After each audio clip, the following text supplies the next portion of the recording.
ഇനി ഒരു വിചിത്രമായ വാർത്തയിലേക്കാണ്. കോഴിക്കോട് മുക്കം നഗരസഭയിലെത്തിയ സ്ത്രീ നഗരസഭാ ജീവനക്കാരിയെ കടിച്ചു പരിക്കേൽപ്പിച്ചു എന്ന വാർത്തയാണ് വരുന്നത്. റവന്യൂ ഇൻസ്പെക്ടർ ധന്യ ജയറാമിനാണ് പരിക്കേറ്റത്.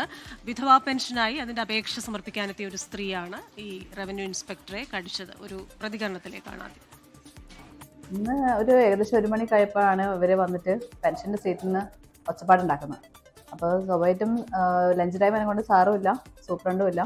പിന്നെ ചോദിച്ചാൽ എന്താ വിഷയം എന്ന്. അപ്പോൾ വിഷയം എന്ന് വെച്ചപ്പോൾ എൻ്റെ ക്യാബിലേക്ക് കയറി വന്നിട്ട് അവിടെ ചൂടായിട്ട് പിന്നെ അസഭ്യം വിളിച്ച് പറഞ്ഞിട്ട് പുറത്തേക്ക് ഇറങ്ങിപ്പോയി. പിന്നെ രണ്ടാമത് തിരിച്ചു വന്നിട്ട് വീണ്ടും ആ സീറ്റ് കയറിയിട്ട് ഫയൽസൊക്കെ എടുത്ത് വലിച്ചു തന്നപ്പോൾ ഞങ്ങളെല്ലാവരും എണീച്ച് എന്താ ചോദിച്ചത്. അപ്പോഴത്തേ അവിടുത്തെ TAൻ്റെ മേലേക്ക് അടിക്കാൻ ഓങ്ങി. പിന്നെ ബാക്കിയുള്ള സ്റ്റാഫിനൊക്കെ ഉപദ്രവിക്കാൻ നോക്കുമ്പോൾ ഞങ്ങൾ പിടിച്ചു വെച്ച് ആ സ്പോട്ടിൽ എൻ്റെ കൈക്ക് കയറി കടിച്ചു.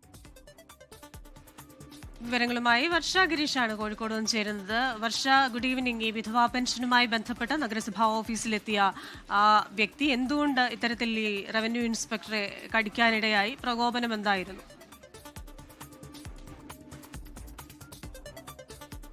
ക്രിസ്റ്റീന, ഇന്ന് ഉച്ചയ്ക്ക് 1 മണിക്കാണ് ഈ സംഭവം നടക്കുന്നത്. വിധവാ പെൻഷനുമായി ബന്ധപ്പെട്ടുള്ള കാര്യങ്ങൾക്ക് വേണ്ടിയാണ് ഈ യുവതി മുക്കം നഗരസഭയിൽ എത്തിയത്. അതായത് യുവതിയുടെ ഉമ്മയുടെ വിധവാ പെൻഷനുമായി ബന്ധപ്പെട്ടുള്ള കാര്യങ്ങൾക്ക് വേണ്ടിയാണ് എത്തിയത്. ഓരോ വർഷവും വിധവാ പെൻഷന്റെ രേഖകൾ പുതുക്കേണ്ടതുണ്ട്. ഇതുമായി ബന്ധപ്പെട്ടാണ് ഇവർ ഈ ഓഫീസിൽ എത്തിയത് എന്നുള്ളതാണ് നഗരസഭാ അധികൃതരിൽ നിന്നും അറിയാൻ കഴിയുന്നത്. ശേഷം ഇതുമായി ബന്ധപ്പെട്ടുള്ള രേഖകൾ നോക്കുന്നതിനിടെയാണ് ഇവർ പ്രകോപിതയായതെന്നുള്ളതാണ് നഗരസഭയിൽ നിന്നും ലഭിക്കുന്ന വിവരം. തുടർന്നാണ് ഈ റവന്യൂ ഇൻസ്പെക്ടർ ആയിട്ടുള്ള ധന്യ ജയറാം പുറത്തേക്ക് ഇറങ്ങി വന്നത്. ശേഷം ആ സമയം ഇവർ ഫയലുകളെല്ലാം എടുത്ത് വലിച്ചെറിയുകയായിരുന്നു. തുടർന്ന് 2 സ്റ്റാഫുകൾ ഇവിടെ പിടിച്ചു മാറ്റാൻ ശ്രമിച്ചു. ആ 2 വനിതാ സ്റ്റാഫുകൾക്കും പരിക്കേറ്റിട്ടുണ്ട്. എന്തായാലും ഈ ധന്യ ജയറാമിന്റെ കൈകൾക്കാണ് പരിക്കേറ്റത്. തുടർന്ന് അവർ ചികിത്സ തേടുകയും ചെയ്തിട്ടുണ്ട്. ഇവരെ ഇപ്പോൾ മുക്കം പോലീസ് കൊണ്ടുപോയി എന്നുള്ളതാണ് അറിയാൻ ശ്രമിക്കുന്നത്. ഇതിനുശേഷം പിന്നീട് ഇവരുടെ ബന്ധുക്കൾ വന്ന് ഭീഷണിപ്പെടുത്തിയെന്നും റവന്യൂ ഇൻസ്പെക്ടർ പറയുന്നുണ്ട്. എന്തായാലും കേട്ടുകേൾവില്ലാത്ത വിചിത്രമായൊരു സംഭവം തന്നെയാണ് ഉണ്ടായിരിക്കുന്നത്. എന്തുകൊണ്ടാണ് ഈ യുവതി ഇത്രമാത്രം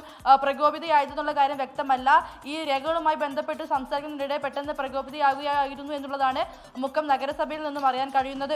ക്രിസ്റ്റീന. ശരി, വർഷ ഗിരീഷാണ് കോഴിക്കോട് നിന്ന് വിശദാംശങ്ങളുമായി ചേർന്നത്.